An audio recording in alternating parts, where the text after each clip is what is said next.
Hello YT family, welcome to my channel Kausalya Thammisetty. ఈరోజైతే సాకేత్ని school నుంచి తీసుకెళ్ళనీకి నేనైతే వచ్చాను. వాళ్ళ ఫాదర్ ఏదో పన్నెండు బయటకు వెళ్తే నన్ను వెళ్ళమన్నారు.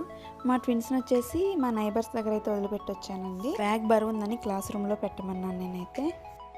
ఇలా చదువులేమో కానీ బుక్స్ అయితే చాలా బరువు ఉన్నాయి. అసలు నాకే బరువు అనిపించి ఇంకా పిల్లలేమో వస్తారు. ఇలా లాంగ్ డ్రైవ్ రావాలంటే నాకు కొంచెం భయం వేసిద్ది. ఇది వచ్చేసి 5 కిలోమీటర్స్ అనమాట మా ఇంటి దగ్గర నుంచి ఇక్కడికి.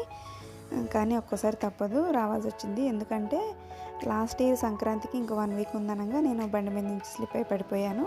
కొంచెం పెద్ద దెబ్బలే తగిలినాయి చేతులకి, మోకాలకి, కాళ్ళకి. సో అందుకని కొంచెం లాంగ్ రావాలంటే చాలా భయం వేసిద్ది. చాలా నిదానంగా వస్తానండి. ఒక 25 స్పీడ్లోనే వస్తాను. మ్యాక్సిమం మా హస్బెండే వస్తారు. ఎప్పుడన్నా ఇట్లా తప్పని పరిస్థితిలో నేనైతే వస్తాను. మా మంజు అయితే నా కోసం వెయిట్ చేస్తున్నాడు. ప్లీజ్ వీడియో నచ్చితే లైక్ చేసి సబ్స్క్రైబ్ చేసుకోండి. Thank you for watching. Bye bye, take care.